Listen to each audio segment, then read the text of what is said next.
Hey everyone, this is 372 Pages We'll Never Get Back. I am Mike Nelson, and we'll tell you what the show is, what it's all about, what we're doing here in just a moment. But first, my co-host Conor Listoka, you have walked into the classroom, and I have written on the chalkboard in large letters, "Pop Quiz Today." What? Yes, indeed. So we're going to start with that. The pencils are on the table. And we have 15 minutes, and then we have a regular class after that. Wow, but right. I had an amusing anecdote prepared about getting snow tires on my car, but I guess we're going to do this. Hey, sit down, young man. Here we go. The following, there's a short list of these things. Have they appeared up to this point in Tech Wars? These vehicles or vehicle-related objects or descriptions, okay? All right. So it'll just be yes or no. We'll just go through and just give me your answer immediately, and then I'll tally the score at the end. Does that make sense? Okay. Well, Sonny Hokori is a no. But Beth Kittridge, that's an interesting question we'll get to later. Yeah, I'm ready. That sounds extremely challenging. Well, I think you'll do okay, but we'll see. All right. So again, these. I'm saying, have they appeared up to this point? Like, I didn't scan ahead. Okay. So either say yes or no. Okay. Like, just hasn't been mentioned in the text. Correct. That's as simple as that. Air racer. No, I don't think so. Air ambulance. No. Sky car. Yes. Space cruiser. Yes. Air van. Yes. Land cruiser. No. Space ferry. Space ferry? Space ferry. Ferry. No. Sky ambulance. Yes, I remember that one. Sky cruiser. Yes. Land car. It's like a weird chant. Yes. Air miles. Air miles? Air miles. Like what you get when you fly on an airline? Air miles. No. Okay. Airbus. Yes. Air car. Yes. Air cruiser. No. I don't remember any cruisers. Sky racer. No. What was the first one? I'm not going back. Was Sky racer mentioned? No. Sky bus. Yes. Sky miles. No, I don't remember anything with miles. Air cabs. Yes. Sky Confident cab. about that one. Sky cab? Correct. Oh my God. Almost done. So air cabs, I confidently said yes. Sky cab, I'll say yes. Plas cab. Oh my God, no. Land cab. No. And finally, sky shuttle. Yes. Oh man. Well, it wasn't a total disaster. It looks like you have, there were 22 questions. You answered correctly. 1, 2, 3, 4, 5, 6, 7, 8, 9, 10, 11, 12, 13. Wow. So that's a above, solid F, though, I think. that's slightly above the, the chicken pecking at the random 50%, Wow. Isn't that a fun exercise? Because that's insane. It is, because more than half of those things were mentioned, obviously. The inventions were I'll tick them down. Wait, so did I get... Yeah, okay, yeah, go ahead. The inventions that I made were air racer, air ambulance, space cruiser, land cruiser, space ferry, land car, Airbus, air cruiser, sky miles, sky cab, plas cab, and sky shuttle. What was the real miles? Air miles. Let's not get ahead of ourselves. A character who is going to be introduced says that. It says measuring distance in the... Yes. Yep. So did I mostly get right ones that were not in the book? I'd say you did. Yeah, it looks like you did more of identifying the falsities than, but you also, you. But like the errors were in both directions. Yes. Wow, all right. that's Well, insane. Well, anyway, that is, of course, from the book that we're currently going through, 372 pages. We'll Never Get Back, is the podcast where Conor Listoke and I, who work together over at Riff Tracks, are going through some books that we think we might hate. We've done Ernest Cline books. We've done a Jim Tice book. And now we're working our way through William Shatner and Ron Goulart's Tech War, the first in a marvelous series. Oh my God. That just makes you want to break something. The utter laziness and the sheer like random meaninglessness of all those compiled together. That's insane. Well, we haven't even got to Plaz and the other thing. There was one other category that I forgot. I've got it circled for the future. Okay. I may put a quiz up on our Patreon for those of you who subscribe to this. I'll let you take a Plaz test on that. I've put together some of those. Wow, fun! Oh man! All right, well, good. That was good. Well done. Yeah. I wonder how well you would have done. Me? I couldn't even. That's what I started to say when I was compiling it. I'm like, there's no way that are these even different words? And I checked them all out. I was like, yeah, I feel like I'm just repeating myself over and over again. Well, at some point in time, I've jotted down the note that was just like, we joke about it, in riff tracks and stuff where it's like, you're in a sci-fi movie and all they've done is just be like, add space in front of anything. So at some point in time, I was like, this is what they're doing here. Just like, I ate my space food and then I hopped into the, space shower. Like, but then there are other, when he does the portmanteaus of things that are just, he just puts together words like simple. Yes. I put on my, tennis shoes, one word, or I don't know. There's a couple examples that are so banal. It's like, what? Why? What? Yeah, and then we had one in this section. We'll get to it, but we had one where he, for the first time, I think in the entire book, he shortened a word. So that was you have that to look forward to. We can tease that. What will it be? If anyone noticed it. All right, let's dig in. We are going through chapter 16 through 21. Yes, yeah. You want to give them the up until this point, up until chapter 16, give them a quick rundown of where we are? Yeah, we had a lot of meetings in the last book, but so Jake has been awakened out of 4 years in suspended animation. He was accused of dealing tech or working with tech and sent to the cooler for 4 years. Whether or not he actually did this or whether he was framed is something we're still working out, and we're working that out very slowly because Jake has just sort of been taking a lot of meetings about missing doctor and his hot daughter and whether or not they have been killed, kidnapped, faked their own death is sort of been the guiding action in this book so far. You way undersold the hotness of the daughter. I know, I'm sorry. Please build on that a little more. If I start talking about Beth Kittridge, I might come to 10 minutes later, slumped in the corner of my room just because her all-encompassing hotness is the sort of thing that drives men to distraction. As seen in photos, too. So not meeting her and then just being absolutely charmed by this lovely creature with her kindness and grace and poise. No, just seeing a picture of her and going, "Auga." Yeah. I remember my friend who worked at Jimmy Kimmel would be like, "You don't understand, when Jessica Alba was a guest, there was just a sensation in the room, that, she was," and people were like, "I think she's well regarded as extremely hot. You're not bringing any new information to the table here." But it was very much just no, you don't understand. You have to, if you're in the same room, it's just you're constantly aware that she's there, and that's what pictures of Beth Kittridge are like. Yep. So yeah, there we are. And what will be stunning to me is, of course, I'm sure everyone is thinking this. Remember, he used tech and he began to have, it's like a fantasy world that you live out. So when it is discovered that this whole thing is some guy's fantasy, it's going to be so great because he fantasized about taking a lot of meetings. So tech really isn't all it's cracked up to be. I'll just do heroin. Thank you very much. Yes, exactly. I might see a dead baby crawling on the roof if I do that. Something I couldn't have done. Something interesting. Yeah. All right. Well, here we go. Chapter 16. Take it away.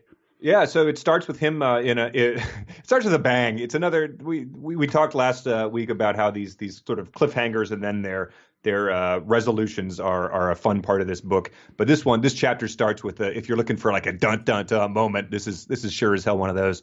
The air car rented from a cousin of PJ Ramirez started to sputter. That's I have to read on. I have to read on to find out which cousin he rented it from. Yeah, like, is there going to be a flashback to describe this? Like, PJ Ramirez, who was barely a character in this in the first place, but he's just, gives him directions to his cousin's place. Did he phone ahead to let the cousin know he was coming?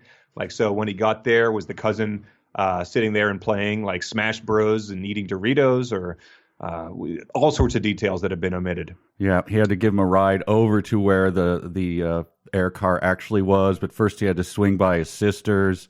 It'll just take a second. Come in, you'll love her. She's great. She just had a baby. While they were driving there, was there silent resentment that PJ Ramirez just wasn't lending him the car they were currently driving in? And did PJ Ramirez make up a lie, being like, no, like, you don't understand, like, I'm totally cool with it. I got a bunch of shingles in the back. Wife, I have to get over to I'm doing a rental property. I lent it to my buddy like 3 years ago, and he nicked a BMW in the parking lot, and my wife has not forgiven me for like the hit that our insurance took after that. So like, you got to understand. You understand? Come on, it's PJ you're talking to. Yeah, so that's quite an intro. Yeah, but so he's looking down at the jungle below him through the night vision see-through bottom of the cabin, which in the previous section was identified as Plaz Bottom, which I said was a new low in the Plaz universe. But he opted not to use that. So this might be a Plaz Bottom competitor. That could be a trademark term. We don't know.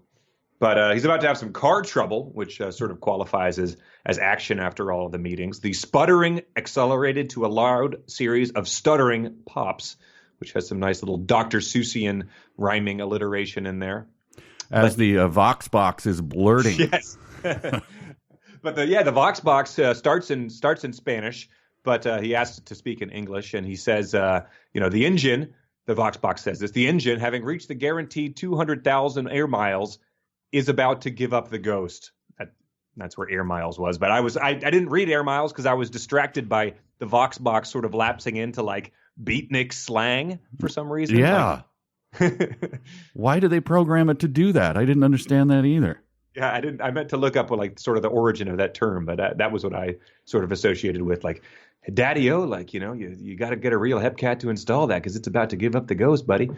Do you think that because this is a recurring theme in this, is the anachronisms of speech from characters you think you have nailed? Like, he does the biggest broad brush, this is Mama. She works in the back of a hash slinging kitchen, right? And she's got a cigar in her mouth, or a cigarette in her mouth, and a hairnet on, and she's got cat eye glasses, and she's a little pudgy, and she talks tough, and she has a rough voice, and then she all of a sudden starts speaking like a country lawyer, or so. Yes, this kind of thing like happens. Forsooth. Yes, this thing happens over and over again in this, and there's a couple coming up that are just baffling. There are a couple coming up, definitely.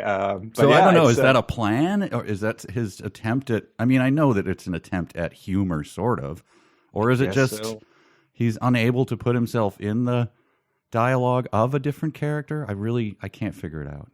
Yeah, it's a Goulardian tick, I guess. So we'll have to ascribe that to him, I would say. Yeah. But yeah, so he tells the car that since it's having engine trouble, to install a replacement, which it can't do in this model, but you would figure that would be sort of automated if it was possible. But then he goes to do it himself after punching out an automatic flight pattern. So that's a feature that he was just neglecting to use, I suppose. He knew where he was going, but was deciding to fly manually for some reason.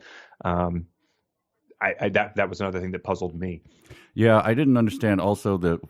So it was just planned obsolescence with the thing, like it's done its air miles, and so now you don't get any more. Like, you just have to fill up your card, like you're at the arcade or something. Is that what? Yeah, I guess that's sort of the way things are going. Apple releases new SXOSs that start to like slow your phone down to the point of being unusable. So that could just be the you're not allowed to hack your printer cartridge to like do that sort of thing. Yeah, I guess that's what it is. Yeah. Hey, that's a realistic thing. We've discovered something that actually works. Yeah. Here's a quirk of this chapter, and I think I poached a couple of these from the next chapter. The time frames he describes in this. Oh, yeah. Some months, a few seconds, a moment, a bit more than 3 minutes, 4 or 5 minutes, another minute, for nearly 5 seconds. And we've noted this in the past. This is a Goullardian quirk that is baffling, because if they were left out, you would obviously not notice their absence. Yeah, but when they're there, you start to be like, wait, for what was it, for nearly 5 seconds? Yep. So like that's like a brief pause. Like it's, that's not a notable amount of time. Unlike 5 minutes, which makes you be like, my friends and I would play this game when we'd get together, like at long cabin rental weekends, where you would have two people leave, go into separate rooms. Everyone else stays in the main room. You tell both of them they can have no clocks or anything. You say go, and they have to come in as close to 5 minutes without coming in before 5 minutes. It's way more fun than it sounds like.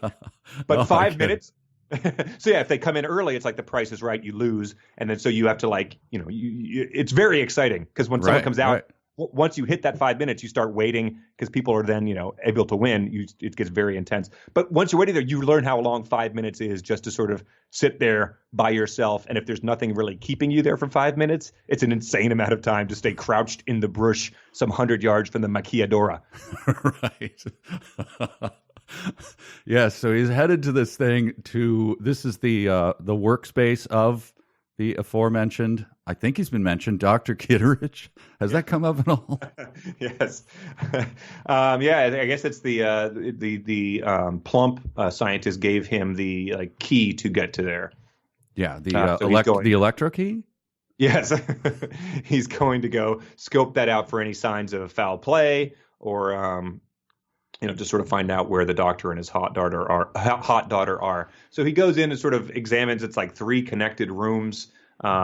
There's a bunk area that sort of hasn't been completed. But the one thing that I teased earlier, the only word in the entire book that he has opted to shorten is in the kitchen. The kitchen unit was the most nearly finished, and the larder was stocked with freeze dry, all one word, and dehyde meals. So dehydrated was the one thing that he was like, this far and no further. Oh, it's baffling. Here's another one that I picked up on, a baffling one. He goes in, he says, a smell that mixed damp ground, burned plas, and some chemicals he couldn't identify came out. Why not burnt plas?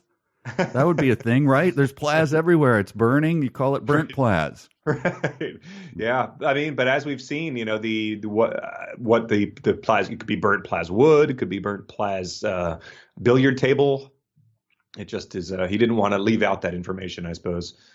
Well, he smelled that burnt plas for just shy of a minute, or right. Well, he didn't want to delay any longer because we're approaching what might be the sweatiest sentence in the book.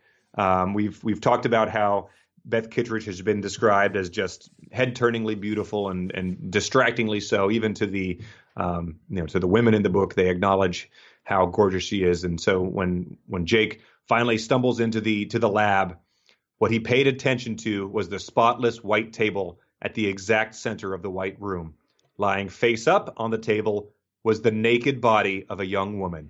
It was Beth Kittridge. This leads, of course, directly to my favorite opening sentence of a chapter in all of history. Yeah. So the sweatiness continues. So let's go straight to chapter 17. How does it start? But it wasn't Beth Kittridge. So that's exactly what we talked about with how's Batman going to escape it? We literally saw his car burst into flames and drive off a cliff. And then the next episode just shows Batman casually getting out of the car before it burns and drives off a cliff. Oh, and then the next sentence is, Jake reeled in the 10 feet of tongue that had come out of his mouth. He pushed his eyes back into his sockets. Yeah. And he put the shoe that he had been hitting himself on the head with back on his foot. He had levitated 15 feet in the air, but had settled back down to earth once he realized it wasn't Beth. He tucked his boner back into the waistband of his pants.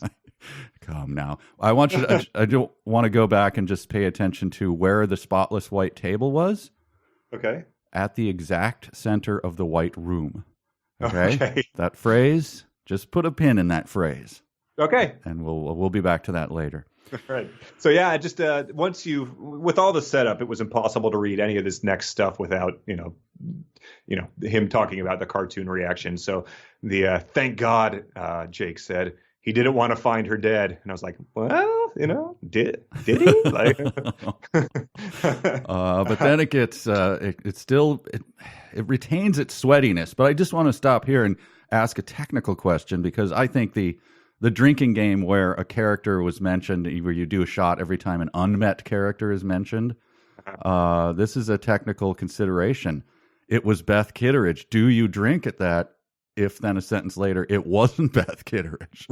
So right. I guess that's how you fool people into, you drank. It hasn't. Right. It's not actually Beth Kittridge. But that was close enough that it could provoke, like, you're lifting the shot glass to your lips and it's immediately undercut, like the way that works. Yes. Oh, man. So so it says she's an android. Line, an oppressively realistic android simulacrum, which I imagine was probably going to be like the most popular Christmas gift the year that it was produced among among your single men. But the immediate detail that sort of tips him off about that is that Jake noticed now the small rectangular gap beneath her left breast, which is like, I'm sure he did. I'm sure that immediately caught his attention. The sweatiness, even though we've learned it's a robot, the sweatiness, starts right up again. Yeah, exactly. For some people, it might get even sweatier. But it's this was another good one. Beth was very pretty, and she looked so lost and vulnerable lying there in the white light. Yeah, this is the new. There's going to be more confusion, as there was in the past, of the way that he describes androids. It's like, hey, it's only an Andy.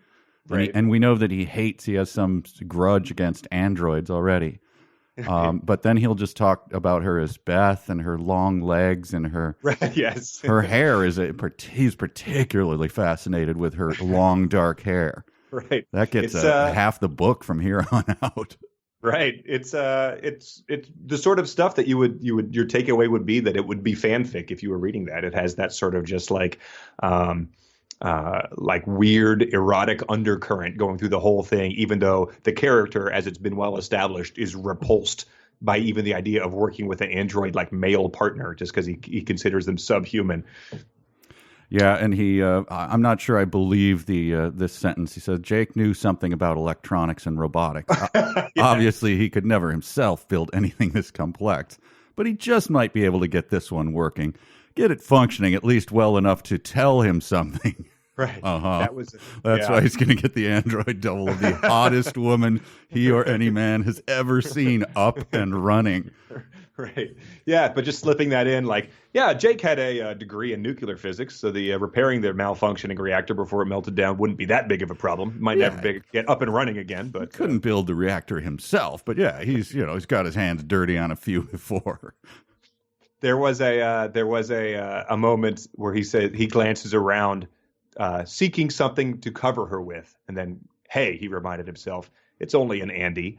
And I'm going to give Goulart some credit. I think this is a highbrow allusion to a story that they endlessly made us reread in English major classes, which was Cathedral by Raymond Carver. I still don't remember why. I never really understood why this kept coming up in classes, but there's a scene in there, like the whole point of it is that this guy a husband hangs out with a blind man that his wife was friends with and brings home. And I think his wife passes out from drinking, but then the line was, she turned so that her robe had slipped away from her legs, exposing a juicy thigh. I reached to draw her robe back over her, and it was then that I glanced at the blind man. What the hell? I flipped the robe open again. Wow. So that's give Goulart some credit. He's slipping in things about Andy Beth Kittridge to reference Raymond Carver. Very nice, very high illusion there.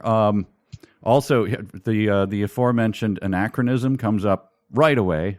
The hot young woman says to him, because he gets it up, so that it's talking. Mm-hmm. And it says, the piece you need to close up this rent in my chest is sitting on that counter yonder. Yep. The hot young woman became an old prospector. Yeah. Get me up and running, and we'll get your grub steak for you.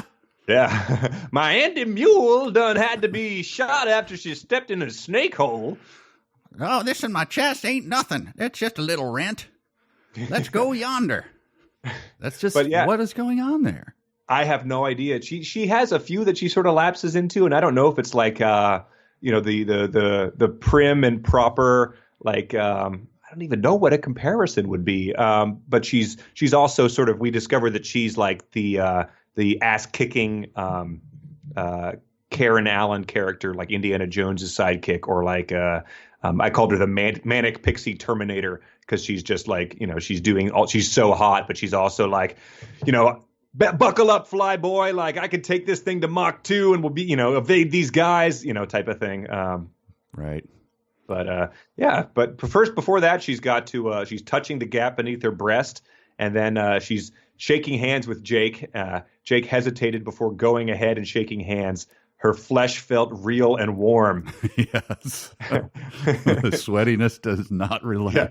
It's amazing. Just like, yeah, we get it. Like, everyone's, been in the presence of a naked person before. Like, Jake has a kid. Like, we understand he's been there and done that. So, like, settle the hell down. Yeah, it's been established that she's naked, but then we get descriptions like she shrugged her naked shoulders. Yes. Okay. All right. That was a given. We know. Yeah, it's the kid at camp telling the lie about the girl he met up in Canada. But yeah, I was impressed that she shrugged both of her shoulders. So that might be an android thing. It's only an Andy trait. Yep. Yeah. But she says, this is another great one. She's still naked, but she says, well, what was it? 5 years ago, at least, that they sent you to the freezer? She placed the gun on a counter and started getting into a pair of neo-denim trousers. Yeah, I just have "damn it, Goulart" written next to that. Neo-denim. Neo-denim. But he's left out. I mean, for we have to assume that since there's no detailed description of like the neo lace underwear she's putting on, that she's going commando for the rest of the story, which I suppose TechWar fans are either furious about or super into. And also, I don't think she puts on any a bra or anything before she throws on her sweater tunic. Yes, one word. So yeah, she's just. I mean, I don't know. There's no way to read this without focusing on that. But it's once you start looking for it, it's definitely there. Yeah, and she said about her lack of underwear, like, ain't no reason to go covering up a hog who's been, she says some salty phrase for it. Right, yes. Yeah. The revenuers, they want to make us pay their taxes, and the last thing they'll be making me do is put on any undies. So off they go, right? Yeah, well, there's one more sort of weird phrasing. Father built me to be a dead. I don't even know what voice to use, whether it's Katharine Hepburn or now we're talking like a revenuer, but like, well, Father built me to be quite a dead ringer, but then they had to rush off to visit Bennett Sands before he had a chance to complete me quite. Oh my gosh. No, that sounds like a 20s screwball or something, Bennett Sands could be played by, I don't know, one of a suave British actors. Tyrone Power? Ronald Coleman, Tyrone Power, yeah. Before he had a chance to complete me quite, though. Like, what am I missing there? Before he had a chance to complete me quite, though. I assume. Sure. Like, to fully complete me? That's what the quite is supposed to add? Like, anyway. The parentheticals, well, I guess they're the offset by commas in this start to get a little crazy here. So yeah, putting those little qualifiers in clumsily jammed into the middle of sentences becomes a hallmark. Yeah, we actually got a email about that. I think it's upcoming, but Janelle wrote in and said, like, what is the record so far for commas in one sentence? Because here's the sentence: turning, comma, slowly, comma, to Beth, comma, Swires inquired, comma, is your father alive? Has like 57. I guess that's a little bit later because that's Ogden Swires. But like, yeah, I didn't notice that. I started noticing semicolons popping up, which seemed like a new thing he discovered. But that's the commas are going to be quite clumsy coming up. Yeah. I had pulled that sentence out too. Amazing. Oh, nice. Yeah, it ends with he wants to like leave her alone, but does the chapter end with the alarms going off and people invading? Yeah, they have a little. Let's see. Does it? Let me go to the chapter. They have the shootout, right? Yeah. So the shootout comes Yeah. in. Yeah. The guy bursts in who tried to kill him, the cyborg, which people wrote in and they were like, yeah, cyborg is it's a cybernetic organism, so usually that means someone who's just had a modification done, which fine, sure, like if that's something I messed up on, like that we both messed up on, like I guess that's on us. But when it just yeah, just has a, I mean, is a person with an artificial arm considered a cyborg then? Right, like a Paralympian. Like I don't know about that. Yeah, that's all this guy is. I mean, he's describing a person who has just sawed off a hand and put a saw on it, right? Right. It's Bruce Campbell in Army of Darkness once he puts on the chainsaw arm. I always think of a cyborg as being much more integrated whole of, mix of machinery and man. Right. But anyway, all right, I guess a technicality. Okay. Right. He skates through. But yeah, so I like this. This is another quirk. So this is all taking place south of the border in Mexico, and they don't really trust the reader to pick up on the places that they're identifying because why would you be familiar with places that aren't in America? But they keep emphasizing that these places are states and cities. So at that time, my father and I, and Beth rather, were planning to visit Bennett Sands shortly at the home he has in the state of Chihuahua. They'd say that a couple times, like we're setting a course for the state of Chihuahua, which is that's how I say that I'm gonna come visit you in the state of Minnesota. I will be visiting you in the city of Minneapolis. It's just a natural way for people to talk. Yeah. You need to reiterate. One of us could get confused, and you'd fly to Philadelphia, and then where are we? Yes. So. But yeah, the cyborg breaks in, and there's a part here that I want you to. I'd like you to give me your read on how this would sound in real life. Cabron! He shouted when he recognized Jake, shedding water, making a blubbering, snarling noise. He broke free of the other two and came charging into his lab. I have that written down as a Frankie Torres impression contest, and then we'll let the audience decide. So you make your blubbering, snarling noise, and then I'll make mine.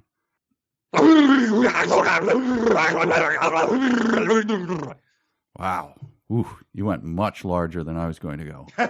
Right. This is a life or death matter. I mean, it's true. He's got his knife hand, going like a turkey carver. So. All right, here we go. Frankie Torres. This is Michael J. Nelson. I'm represented by I'm SAG-AFTRA, and I can drive stick and automatic. And here's my Frankie Torres.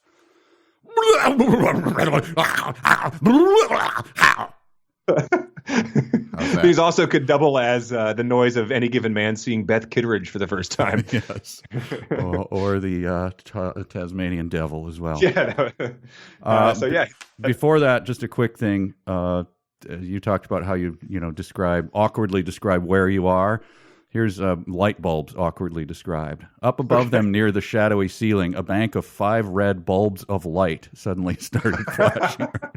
Oh, man. Sometimes, sometimes I just gloss over these things because I think it's like, that old word puzzle where you see I love Paris in the springtime and you just naturally. Right. Yeah. I think sometimes I just naturally read over some of this dumbest stuff because your mind knows what they're going for. Wow. Yep. Red bulbs of light. Making things clumsier in the future. The hallmark of the tech wars. Right. Oh, wow. Well done.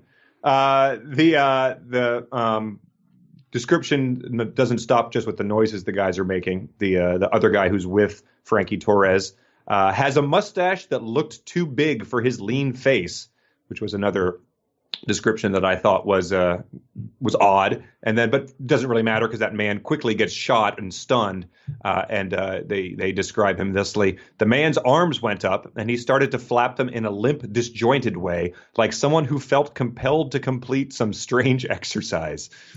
Yeah, the other arm motions are very weirdly described in this book.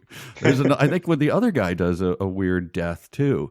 Yeah, they both are sort of doing like the scarecrow in the Wizard of Oz type of dances, it sounds like. Here's just a weird description. I won't read the whole thing. I'll just pick out a little. So this is Beth firing her weapons at these three, I guess all three of them cyborgs? I don't know. Right. Yeah, maybe the guy's mustache looked too big for his lean face because it was a cybernetic mustache. Her sizzling scarlet stun beam took the cyborg in the side. He made a gagging noise and his head started to tick back and forth as though there was something caught in his throat and he was struggling to get rid of it. He lurched sideways, striving to raise his gun hand, one word, and get it aimed once again at Jake. But the gun seemed to weigh an enormous amount now, seeming to be pulling him downward. Torres followed the gun toward the floor. Mm-hmm. And it gets even clumsier and weirder after that. Yeah, because the gun goes off or something. But again, that is another, all these guys getting shot by these stun guns sound like they are, having Beth Kittridge reactions as well. Yes. Yeah, that was like, I guess, what was the line? Something caught in his throat? Yeah, his head started to tick back and forth as though there was something caught in his throat that he was struggling to get rid of. So I guess like the bass, the novelty bass thing on the wall that you press and it ticks his head back and forth. Yeah, so it's like he got a popcorn hole. Like all of these are, you can sort of, once you parse it, you can picture what they're going for. Like someone who felt compelled to complete some strange exercise probably just means looks like he's doing jumping jacks. Like, which is, one of the more common exercises, but it's just it's a weird way to try to put, I guess he assumes that we all know what someone getting shot by a stun gun in a science fiction movie looks like. But once you try to put words to that, it's like trying to describe how a popular song would sound to someone. I'm guessing that, Goulart, maybe he just had a description of someone dying. He shot him and he dropped to the floor like a sack of wrenches or something. And then Shatner was like, no, it's not colorful enough. Let me mess around with that. Yeah, right. One time on the set of Trek, Bones was eating popcorn and it was his head ticked back and forth.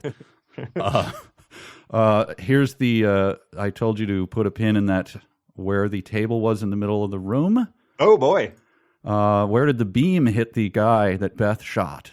The beam hit him in the exact middle of his body. Oh. So the table was in the exact middle of the room. The beam hit him in the exact middle of his body, and then put a pin in that as well, and that'll come so up if later. The guy was stretched out like the Vitruvian Man, like Beth managed to like pinpoint exactly where that would be, I guess. Yeah, I wondered, is that by just distance from, just like if you measured, pretend he's a plank, or is he talking about sort of the weight and the, that's a tough calculation to do on the fly, but that's our best.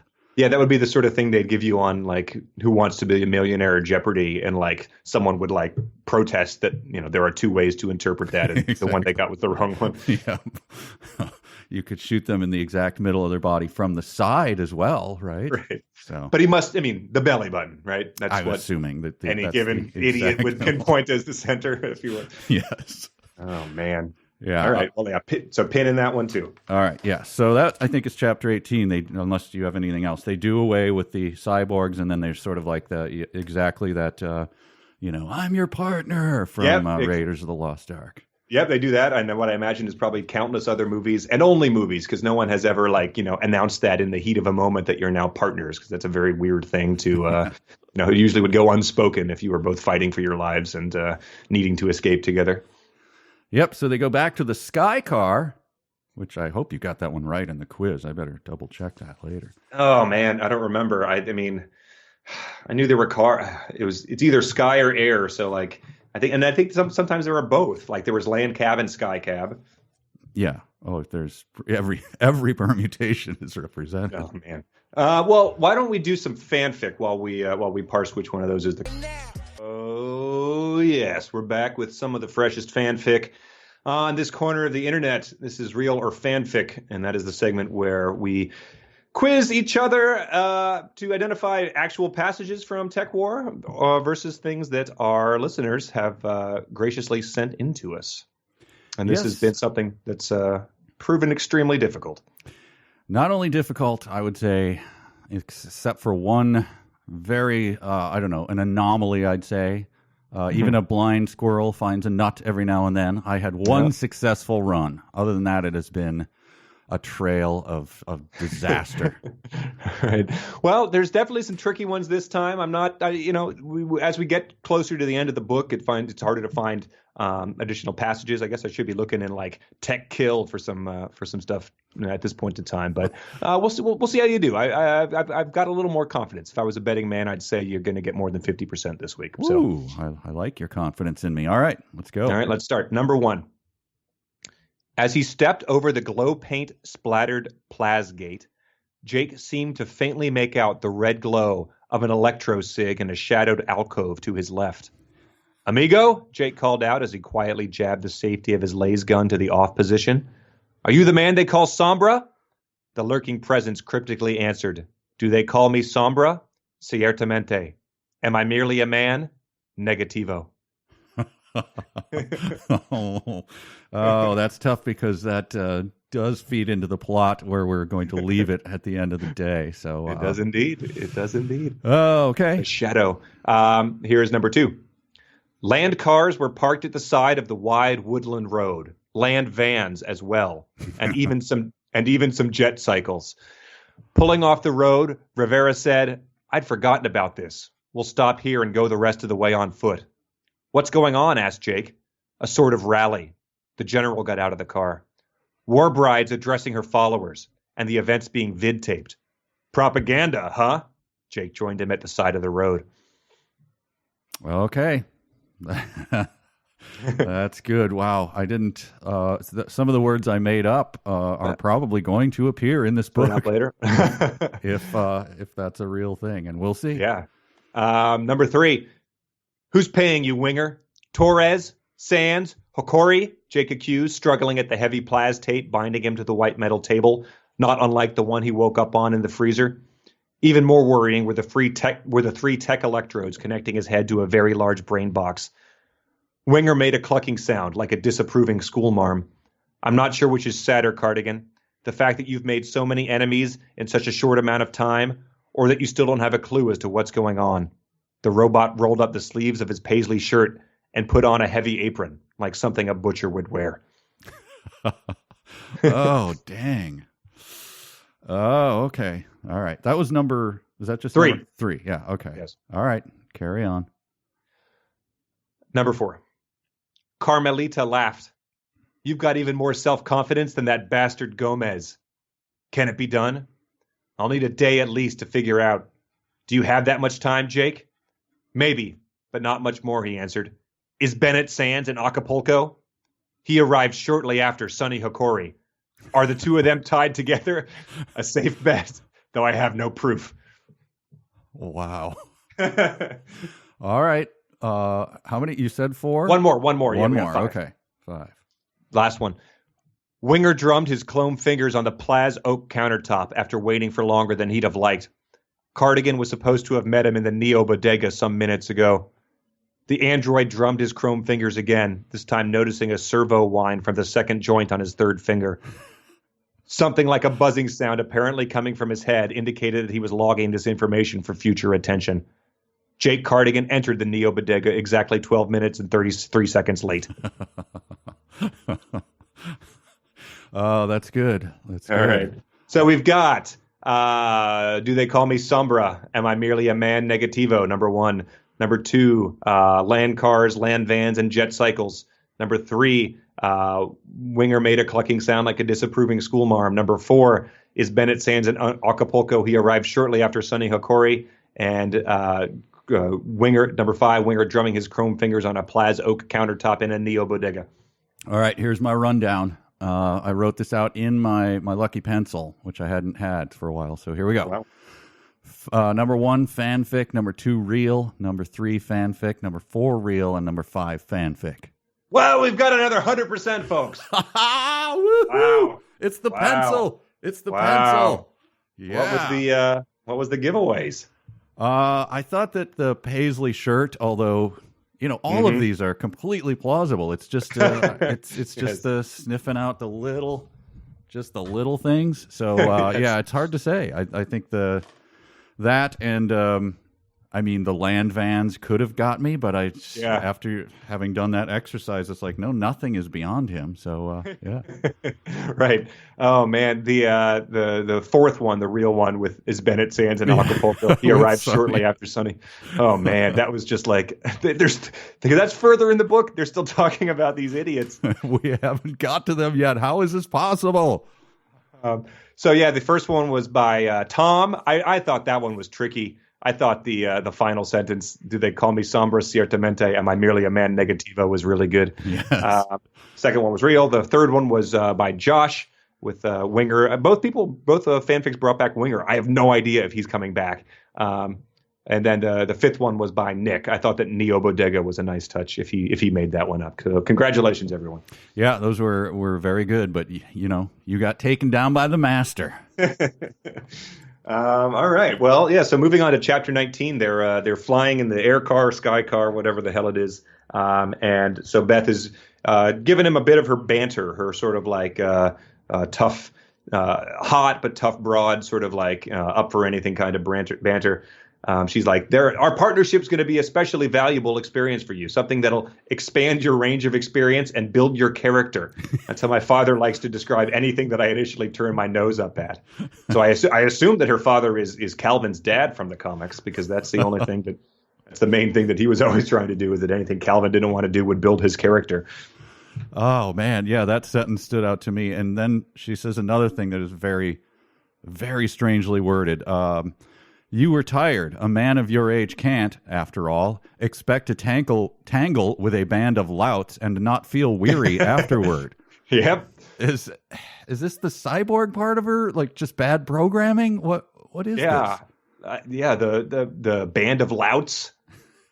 Like, yeah, it's like, when you get a like Alexa, you have to like read 20 sentences in your voice so it learns, it can recognize any voice, but it calibrates it, more to yours. Maybe like when you boot up a cyborg for the first time, it sort of goes through this position of like adapting to the person's speech patterns and all that. So it's starting off with a generic, Katharine Hepburn screwball comedy thing, but it's gradually working him out of its system. I don't know.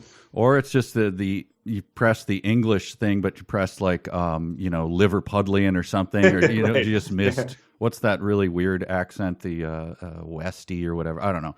Yeah. Oh, yeah. A Newfie accent is a very strange one. I learned that earlier this year. I guess I shouldn't say that. That's not a word they like, but a Newfoundland accent is a. That's going to be what brings us down. Oh, man.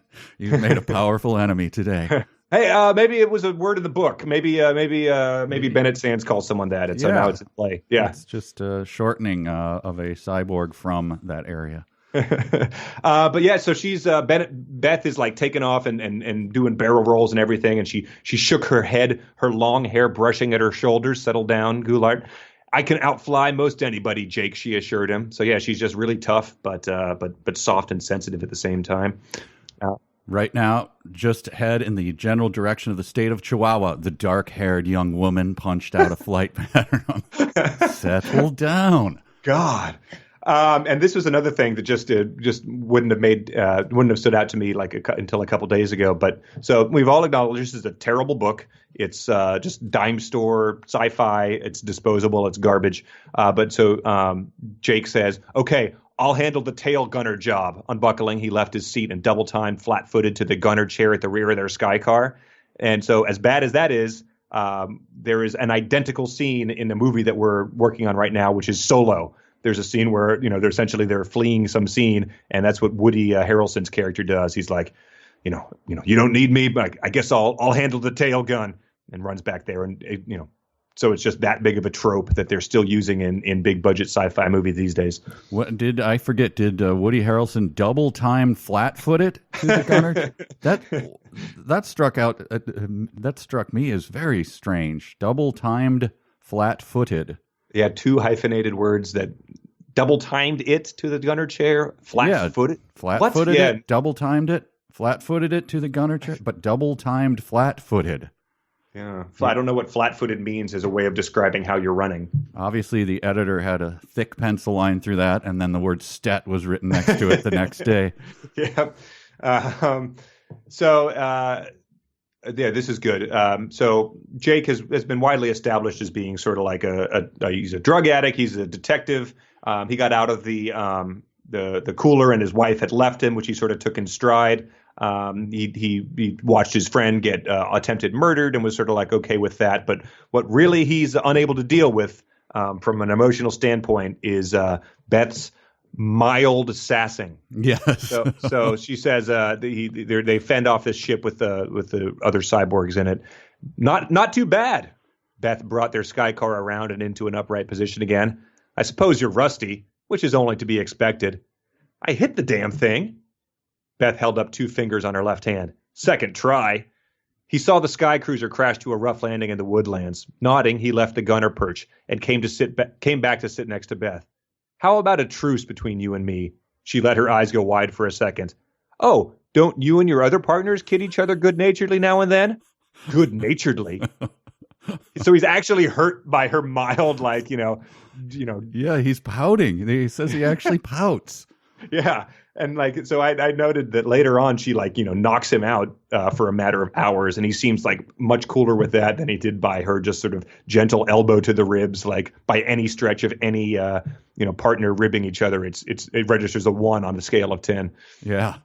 But I noted that this action scene, right? They gun down cyborgs and they jam it out of there, and they have this battle in space, and then from there they go to their hotel and have breakfast. That's how they follow it up. Yeah. And which leads to a Kleinian sentence here. I hadn't written this down for a while.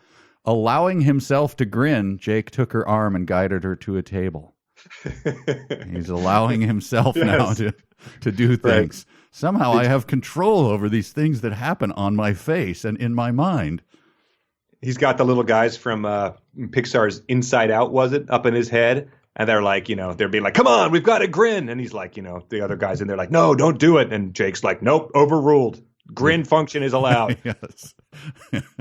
He's becoming self-aware. So they're I was going to tell you a joke just in isolation. This is a joke from the book itself. Here you go. Yeah, you ready? Get ready to laugh. I am. So they sit down to breakfast, and he's sort of wrestling with the Vox box. And he asks him what language he wants it in. And make it English, replied Jake. The original menu vanished, replaced by one in English. You may give your orders directly to me, instructed the Vox box.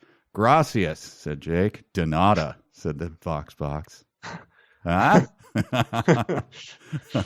You're not laughing. It's not. Oh my. Yeah. So that's maybe it's one of like a Shakespeare joke. It's just a little the references you don't get as much anymore. But it's really that's funny. What's going on? Yeah. To the people of 1989, this was very echoed things that were happening in their lives countless times every day. So that's Goulart said to the editor, "Screams! I guarantee screams." Yeah. Well, that's not even a blow air out your nose kind of laugh. No. But I think that the thing that stood out to me as the takeaway here was one, they sat down at this cafe that has exactly a dozen small round white tables. I don't know where were they located. Arranged on the red tile paving in front of the flauta. Not the exact middle, though. Right. But then, so Beth has these, Android Beth has these knacks, they call them, which is a Goulartian invention.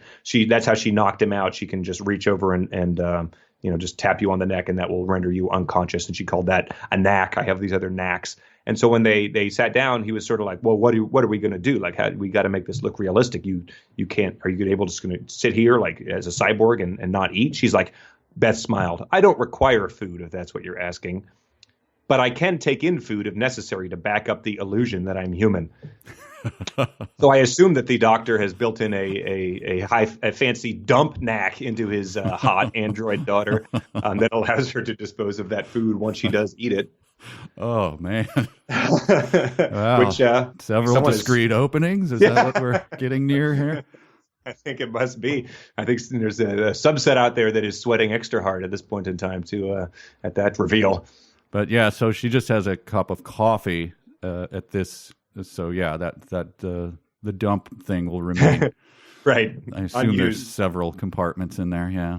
Great. So yeah, I think that's it for that chapter. Chapter 20. It ends with a new character introducing himself.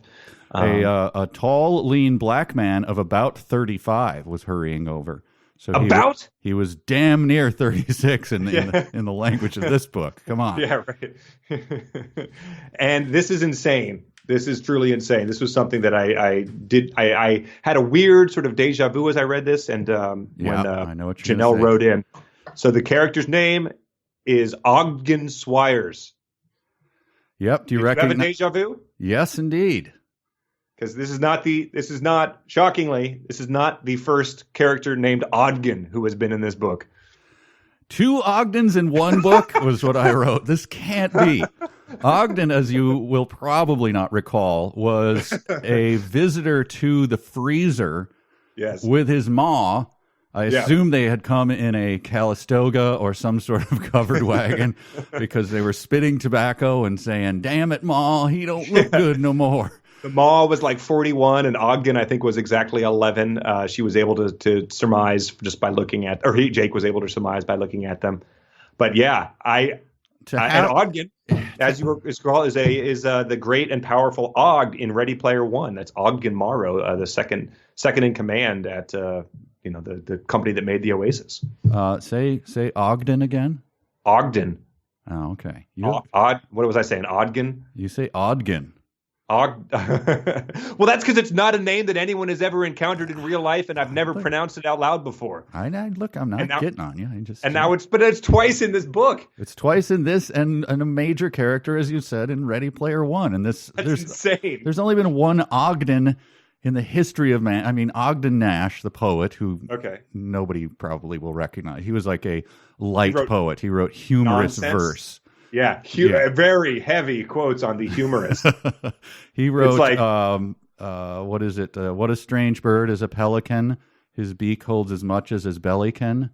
That's the level of stuff you got from Ogden Nash. So. It makes the confusion about the language on the touchscreen seem like a real side slapper. I was looking into him at some point in time. I don't remember what reason I was looking into him, but it was like the absolute definition of the bookstore category humor. Yeah. Definitely. I just want to. I've started to put the words that annoy me. I just put them up at the top of each chapter. In this one, Faxzine, Town Edge, and Sunbright. Annoyed me. Yes, Sunbright to describe a patio, I guess later, and Town Edge. Is the hotel. They went to a Town Edge hotel. And Faxzine, of course, plays a big role coming up here. Yeah, so Ogden is a reporter for the most popular Faxzine, and he's shown up to try to get the exclusive here. But the Ogden's got a nice quirk to him too, which is you may not recognize it because it only shows up 4 times in the first page he's introduced. But he says, "I've been sitting on my toque for 3 days, old man, waiting for one of her public relations people to get back to me." I was baffled by the old man shtick and the toque, obviously. Is that Canadian or something? Because Shatner's Canadian? What? I was so baffled by the old man. Like, is he like a Bertie Wooster character that I sort of didn't even realize toque was there until I just read it now. Yeah, he's usually hanging out with Gussie Finknoddle, and so look, old man. Yeah. Let's grab a little E and B from the sideboard, and then we'll talk about it. But yeah, he calls him that 4 times in the first thing here. So it's obviously supposed to be a thing. Yeah, it is. And he has another quirk. Remember when I told you to put a pin in that phrase? Oh boy. Where something is set? The reporter sets down his recorder, placing it in the exact middle of the tabletop. This is the 3rd time that exact middle has been used to describe what is his obsession with? Wow. Maybe he's like one of those touch a doorknob 13 times when you leave a room type of guys, like, or it's like a pure like feng shui Zen kind of thing. He's got it like purely positioned. Who's your the director you like? Who's Wes Anderson? Wes Anderson puts everything in the exact middle of the screen, right? Yeah, it's safe to say that they're comparable and from an artistic level. I believe that is true. Yes, that director I like. Well, you've recommended. You're the only one who's recommended his movies to me. I don't know that I ever have recommended them to you because I know you do not like them. But yeah, I enjoy his work. I mean, it's better than 9 out of every other 10 movies you'd go see. Sure. Well, this podcast is over. It's been a good run, folks. Thank you. I'm glad you brought up the knacks thing because I thought that I missed it the first time that her knocking people out was a knack because he says Miss Kittridge and I were just now discussing her knacks. And I wondered if he was getting sweaty again over that. I didn't know what knacks was a body term or something. So I'm glad that was cleared up for me. Yeah, I filled in. Had to put a piece of flesh-colored metal right below her left knack back in the office. It was sitting over yonder, just like I told you. It's they are definitely trying to make that a thing because she uses the knack to quickly dispatch Ogden. Damn it! I tripped you up. Ogden. Yeah, there we go. What was I saying? Ogden. It's easier to say that. Ogden. Neither one is particularly pleasant to get out, but yeah. I'm guessing just based on the way this book has worked that it's not going to be an issue because we're never going to see this guy again. But yeah, she knocks him out, and who is there to observe her using this knack? But a plump couple who was at the nearest occupied table and was interrupting their breakfast to stare. Mm-hmm. Continuing our fine tradition of plump characters in this delightful book. I was surprised they used plump characters instead of, like a dog covering his eyes or something. Like this is their little wah wah. Look, Percy. But frankly, it's baffling that the plump man was not already staring at Beth Kittridge. Yeah, no kidding. Well, he's probably frozen with just admiration and love. His eyes like saucers. He's plump, so he's just doing the 2 forkfuls on each end, like rotating to scoop food into his mouth as he's eating burgers. He's distracted. But we move over to Jake having a meeting over the vid fax or whatever the hell he's using with Globo. And this was an interesting... Globo, yes. He's a good character. I'm worried we're going to burn some DSOTWs right now. But he asks him, have you set anything up a meeting, Globo? And Globo says, see, of course. My skills have, if anything, ripened since we last met, Senor Jake. Yes. A very peculiar way of describing that you've gotten better at something. Ripened, yeah. Yeah. You see your coworker at the water cooler and hey Frank, how's Timmy doing? Last I heard he just got training wheels on, and it's like, oh no, he took the training wheels off. His skills at riding a bike have ripened in the past couple of weeks. The other guy just sort of backs out of the break room and goes directly to HR to say to fire him immediately. The other great thing about Globo, the singular characteristic he has, first he's ripening, but he's also sweating like a pig. He's just pouring sweat. He is, oh man, who's the basketball player famous for perspiring? Patrick Ewing. Patrick Ewing was, wringing out towels. He's like Rafa Nadal, just sort of when he bends over to bounce the ball, it just pours off his head. Yes. To his credit, Beth Kittridge might have walked through the background of the video footage. That's true. So retrieving a shoe from the other side of the room, so that could have triggered that. Yeah, that is true. Before we get to it, I just want to note another strange hand thing. He has trouble with hands and how they work. Sure, the plump doctor had stubby fingers and had a lump of fists.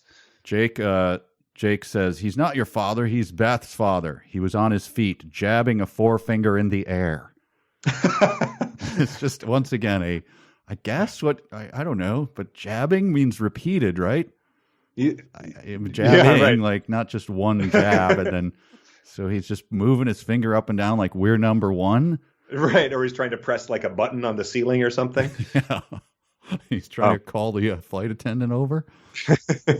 Wow, that's a good one. I like that he that in his conversation with Globo tells him he's got to go meet someone named Sombra. So yeah, we didn't have any specific meetings this chapter, but I'm glad that they're setting some up for the future because it had been a while. But Globo wiped his forehead again, glancing off screen. He calls himself Sombra, and Jake goes, Oh, come on. The Shadow?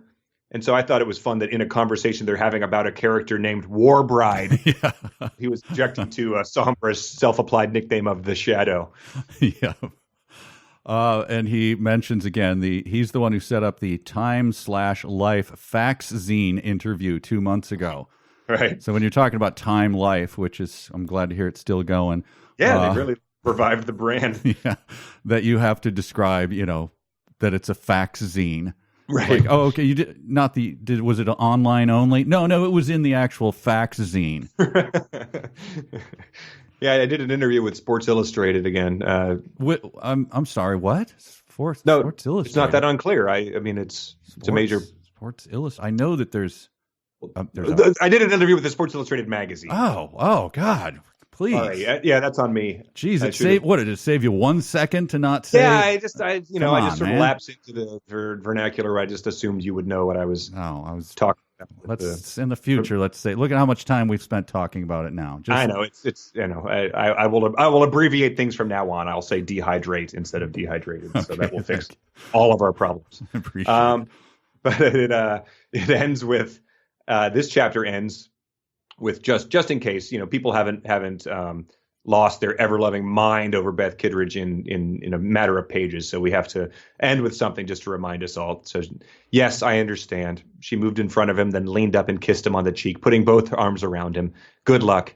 He moved back from her after a few seconds. After a few seconds, so he sort of relished it, saying thanks. She smiled, asking, "First time you've been kissed by a machine?" "I guess it is," he admitted, turning away.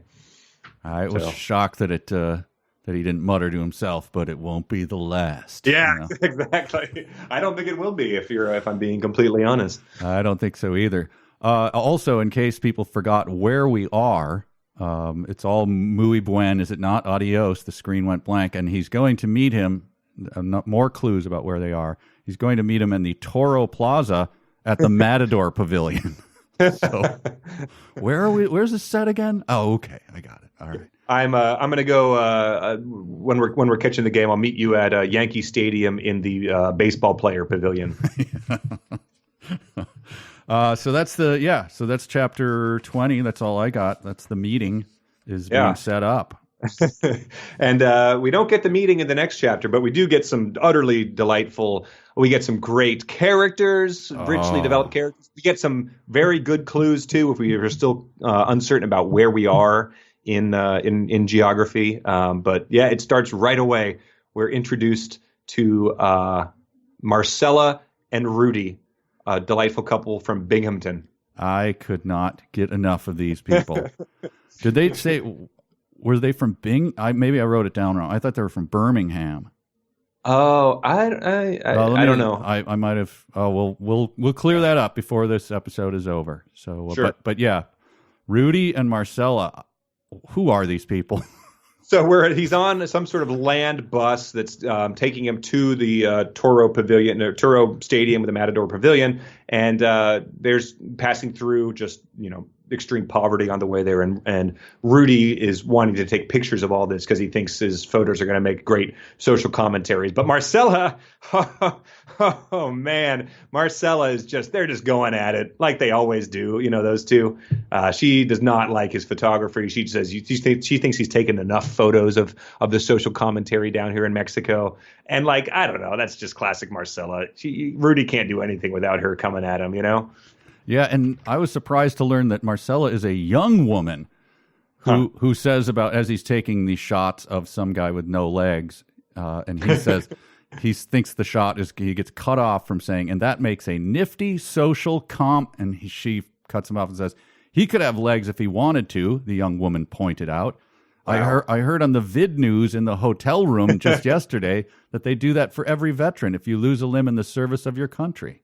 Huh. So then he says, Rudy counters with, maybe the poor bastard's making his own kind of social comment by refusing to let, they're from, I had it wrong. It's Binghamton. Binghamton. Yeah.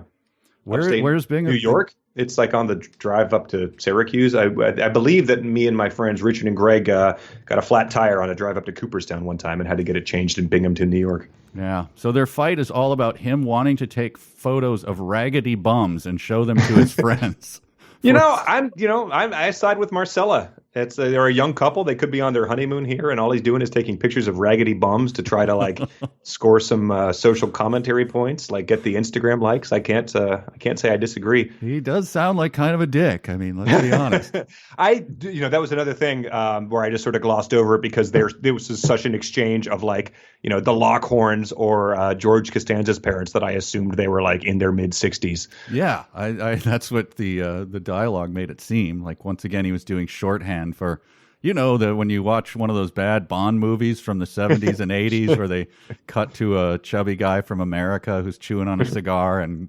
fighting with his wife. Right. Yeah. Studying like a racing forum on their vacation and getting into it because he left her at the shuffleboard table.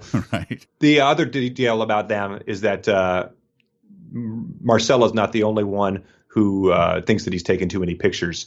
Because the lady's right, sir, said the Vox box of the camera. You've taken more than enough disgusting photographs since arriving in Cuidado.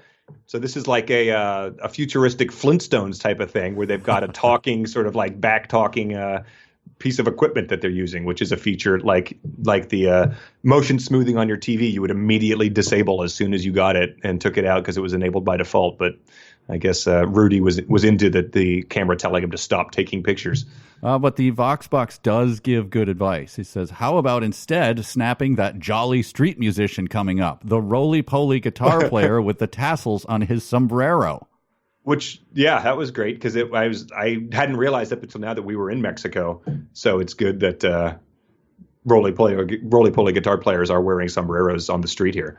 But listen to this piece of satire from Shatlart.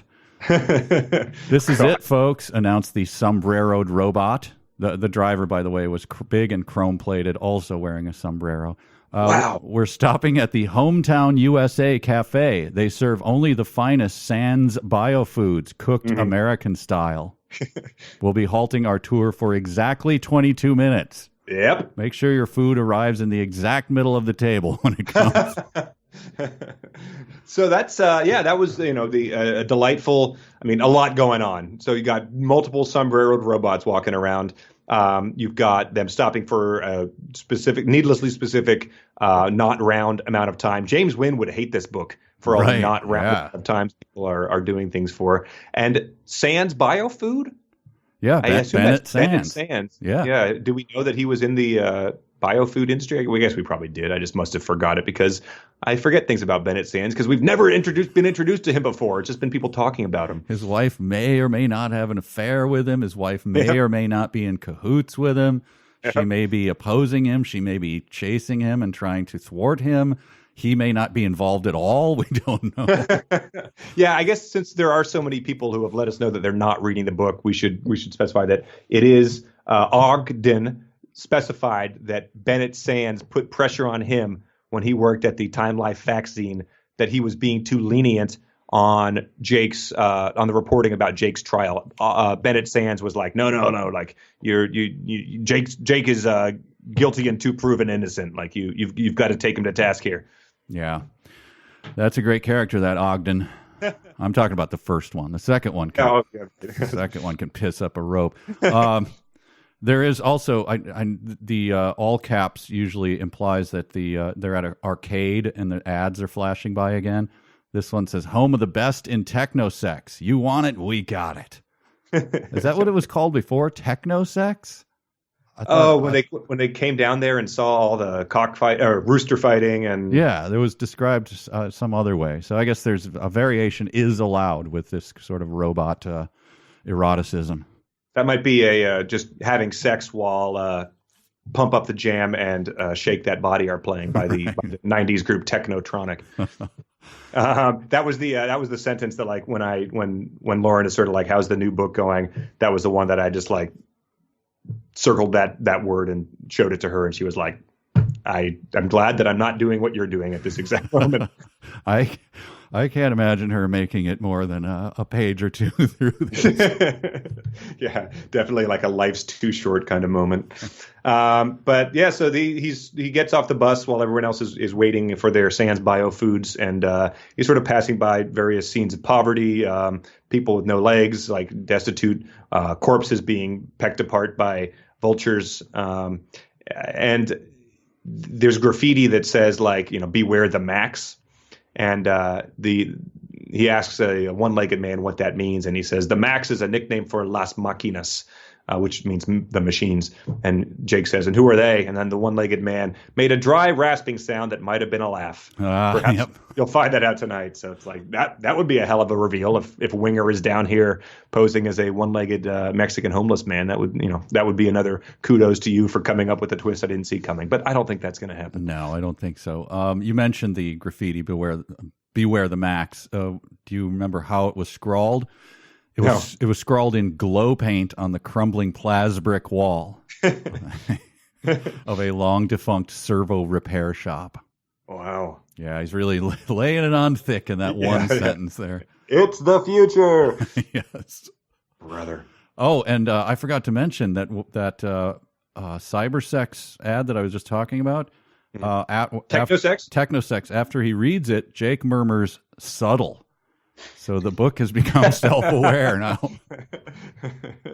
Wow. Yeah, I mean, I guess in theory, like we didn't start seeing these until you went south of the border, so there might not be. This might be sort of like still a line drawn in society, where clearly, even though everyone's got Beth Kittridge replicas in their closet that they're humping away on, like it might not be out there in public, until you go down to Mexico.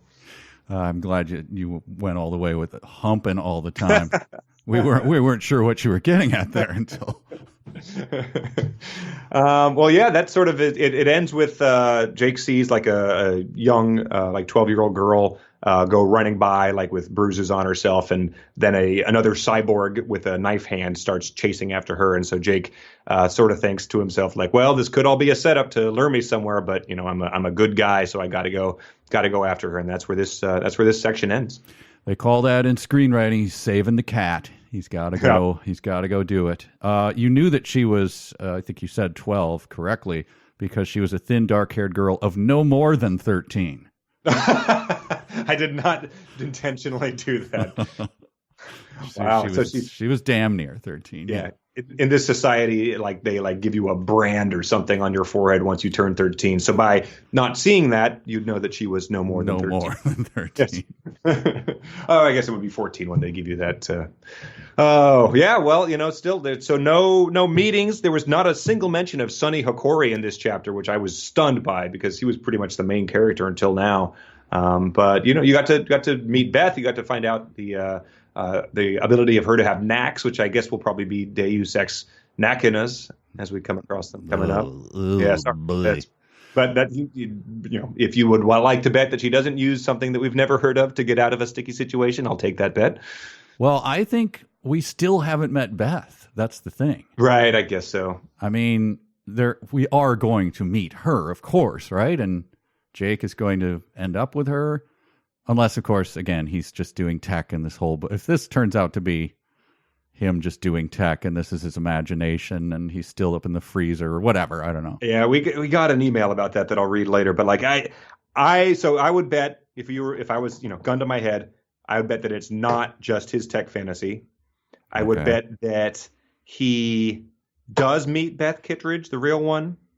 I'd also be willing to say that he changes his mind about Andy's and ends up with the android replica of her. Ooh, yeah, I guess that does make sense that they're moving there. He certainly isn't going to reconcile with his wife. I assume she dies because there are so many more tech books, and to be a to be a solitary Bogart type with you can't have a a wife and a kid. Yeah. He needs to be free. But yeah, I mean, I guess his son too, though, he's sort of like in the picture. So whether he meets and reunites with him, whether his son was sort of coerced into this arrangement where he had to transfer down to a school in Mexico, whether he misses his dad, I guess that's that I'm not positive about. Wild theory here. His son is Bennett Sands. I'm going to go with that. If it turns out to be right, I'm going to go to Vegas and bet on it. Right. That would be pretty spectacular. But yeah, we're, I think we're a third. Yeah, we're not even a third of the way through this book, which is stunning. That is stunning to look down there and realize that now. But, I guess there's still a lot that can happen. But let's do some reader emails. We're going to the party. We're going to the game. We're going to the disco. We're going to cruise out, man. We're stealing people's mail. Stealing people's mail. All right, steal away. Yeah, let's get it started. We got some good ones this week. This is from Lene, L-E-N-E, Lene, like Nene. I would like to call attention to another of Goulart's writing tics. This is a good one. I had not picked up on this. His use of the phrase brushed at. I just searched and it turns up 6 times in the book, mostly used by women brushing at their hair. How the hell do you brush at something? Do you just make the brushing motion but never actually make contact? I can't even visualize what that would look like. Wow, that's great. I did not pick up on that. I noticed that her hair was brushing against her shoulders at one point. But yeah, I didn't notice it in other contexts. That's a good one. This is from Brett. He has another just to make me not seem like a gigantic douche for bringing up Raymond Carver. He has another sophisticated literary reference that he wants to. It's more than he should credit TechWar with, but he says Wintermute was the name of the mysterious employer in Necromancer who turned out to, spoilers, I mean, okay, if anyone's upset by this, Wintermute turned out to be an AI. Winter Guild turning out to only exist as a projection, if that is in fact the case, could be seen as a tribute if you were generous, or just lifting plot points if you're not. If that's the case, then the fact that William Gibson's, the author of Necromancer's first published story, was called Fragments of a Hologram Rose might explain the otherwise odd decision to give the guy a rose tattoo for his hologram projection. It's not much, but in our harsh world of tech crime and plas justice, you find literary depth where you can. I agree, Brett. Wow, wait, who had the... Who's Winter Guild? Winter Guild was the Winter Guild. That's right. The guy that's that right. drew him to the amusement park in the last episode. Right. He's very briefly in there. Yeah. Yeah. So yeah, just stealing stuff from smarter books in your dumb book. I would not put that past either of these two guys. Either, what did you call him? Ghoul Shat or Shat Ghoul? Shatlart. Shatlart. That's even more revolting than the ones. That's a terrible phrase. Yeah. So this is the one that I mentioned earlier. Doug writes in, has Cardigan been under the influence of tech ever since he returned to his apartment? This is the question that's, the sort of Inception-y twist here. It's possible that when he couldn't sustain the family reunion scenario, he moved on to a preposterous fantasy in which his old partner appears and takes him on a wild adventure populated by old friends, enemies, and acquaintances. When he's confused by things he should understand, which happens, alarmingly often, that's his mind pushing against the fantasy. Are Shatner and Goulart just setting us up for a Shyamalan twist? Glad you guys have kept the podcast going beyond the Kleinverse. So, like I said, I'm not. I would bet against that if I had to. Yeah, he used the word. He was fairly generous with his description of what this tech adventure is. Like, takes him on a rollicking adventure. If only. I mean, I guess he gets to see the unbelievable Beth Kittridge. So that part of it, I guess, would be all worth the tech jump there. Yeah, I mean, it would be bad and hacky, but which is not out of the question for these two guys. But I just can't imagine it would happen. Anyway, so this is the last email. Nick said, "I've been enjoying this run of episodes so much that I decided to take a deep dive into William Shatner's Tech War. I purchased the next 5 books in the series in very good condition, hardback for $17 for all of them. I also got the Plaz DVD box set with all 4 TV movies and the 18-episode series, also for $17. It seems that the price of Tech War things after 24 years is $17. Australian, obviously, proved me wrong. And then he starts to talk about the movie. We're going to have to do the movie, but the first of the TV movies is exactly how you would expect 2045 to look in 1994 on a TV movie budget directed by William Shatner. It is amazing. The only real criticisms I have are these. The word Plaz is used exclusively to refer to money and is infrequently heard, which is a betrayal of the vision, I have to say. Totally. And Sid Gomez has perhaps the most immobile hair I have ever seen, which is, these are things that if they made the movie now, people would be complaining about on the internet nonstop. But he says, Ready Player One and Armada were so hard to get through that I didn't even finish Armada. But the Eye of Argon and Tech War have been amazing. It's like the difference between a Riff Tracks commentary for a Transformers movie and the one for Roadhouse. In both instances, you get to enjoy the jokes, but for one of them, you also have to watch Transformers. Well, that's well said. That's fair enough. Fair enough. So thanks for writing in emails. A lot of those came from people who have been supporting us on Patreon, which you can do too at patreon.com/372 patreon.com/372 pages. Everyone there gets the episodes earlier than everyone else, so you can not have to wait. You can taunt people who don't have them. You can write in emails to us before everybody else, and those are the ones that I tend to pay more attention to. Because there's bonus stuff up there, and I'm gonna pop a bonus quiz up maybe if a couple days from now. I'll put up the Plaz quiz. So ooh, all right. So you can take the Plaz quiz. You can hear us calibrate our tastes, and we'll have something a fun story Mike told me about his long lost nickname. We'll be posting that sometime before the holidays. So we really appreciate everyone who supports us on Patreon. Let's do our sentences. A sentence begins with a capital letter. A capital letter is a letter that's big. A capital letter is not a small letter. A capital letter is big, big, big. A sentence ends with a period. Always love to hear it. All right, what do we got? All right, we've got some good ones, some ones that did not get touched, and so this is good. Christina submitted an android simulacrum of Beth containing all her memories, feelings, and so on. So, just sort of throw in everything else that's supposed to be in there. And so on. That's getting near Klein. Yeah, exactly. Yeah, a variety of classic 80s dance moves, that sort of thing. Just like, I'm not going to describe it. We all know what I'm getting at here. Blah, right, blah, blah. Right. She also submitted, he was already pretty well soaked, so the extra 5 minutes didn't appreciably add to his dampness. Yeah. Which was nice. I think I have that there, too. Justin submitted, how to spice it. This is his commentary. How to spice up the only action scene you've written in several chapters? Goofy alliteration. And his sentence was, her sizzling scarlet stun beam took the cyborg in the side. Yeah. Mm-hmm. Tom said his sentence was, there is nothing in there but a picnic hamper. He pried it open and found only the remains of a picnic lunch from some months ago. And he adds, apparently Yogi Bear was the cousin of J.P. Ramirez from whom Jake rented the air car at the start of chapter 16. Which maybe they then didn't include that, like we were talking about, because they couldn't get the IP rights to his character. Right. Janelle submitted the sentence. This is just the sentence. Nothing happened. Which is, just sort of a good summation of the last episode we did. I've got a couple. This is my runner-up. When he was installing the engine, the sentence was, Jake gave the newly installed device a moderate punch with the left fist. The left fist, not his left fist. Didn't punch it with his left fist. He just with the left fist is a very odd way to phrase that. Yeah, and there was a sentence. I pulled that out and noted that because there was something else about punching right after it, but it wasn't. It was unrelated.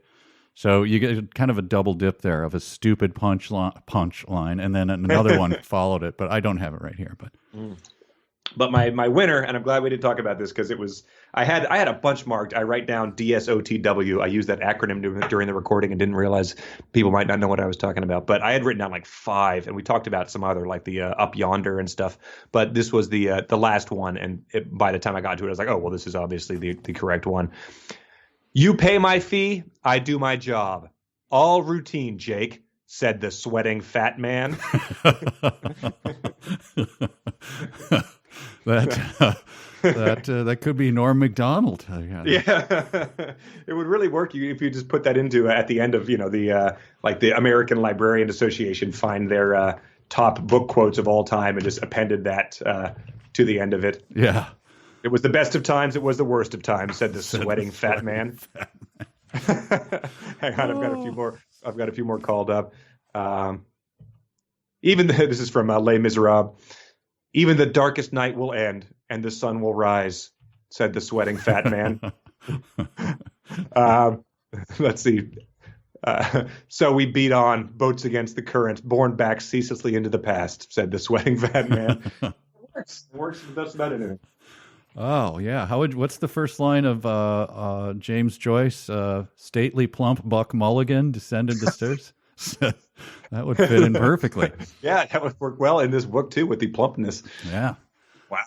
I'm shocked that the simple sentence, but it wasn't Beth Kittridge, didn't make anybody's list. But I guess that you have to know the context of it. Sure. Mine doesn't have a lot of fireworks. Just think of it. If you read this sentence anywhere, you would try to figure out what the hell is going on. Several plaswood cartons were stacked in a corner, festooned with cobwebs and splotched with black mildew. Festooned and splotched all at once.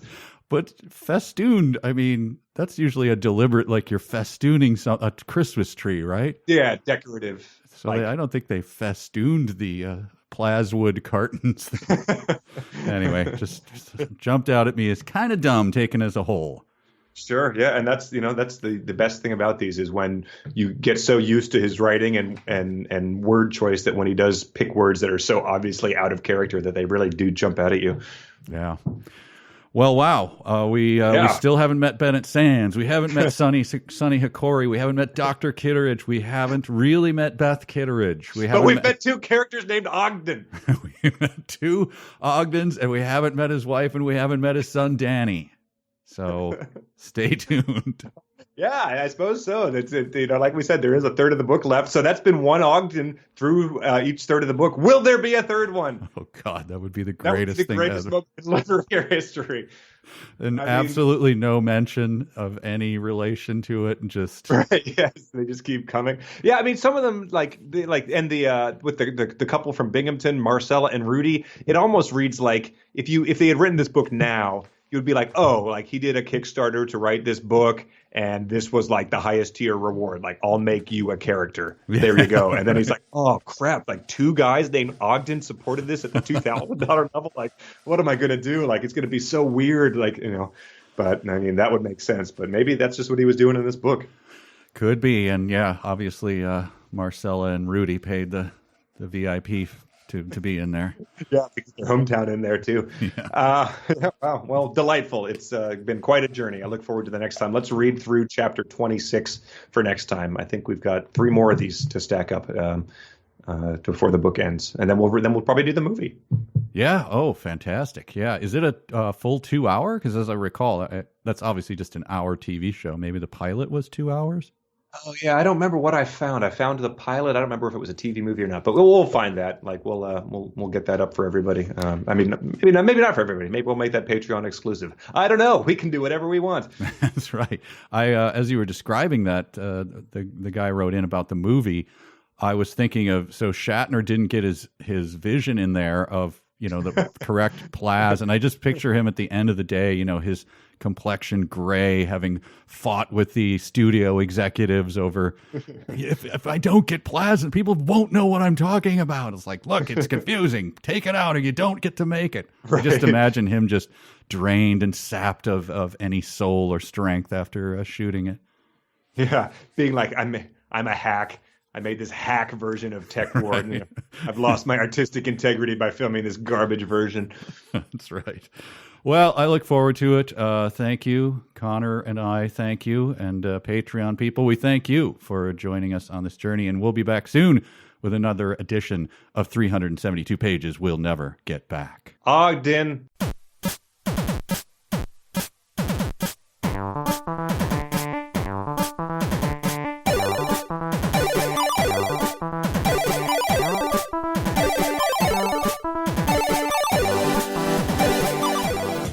Clipboard. Leave that in. All right, I will.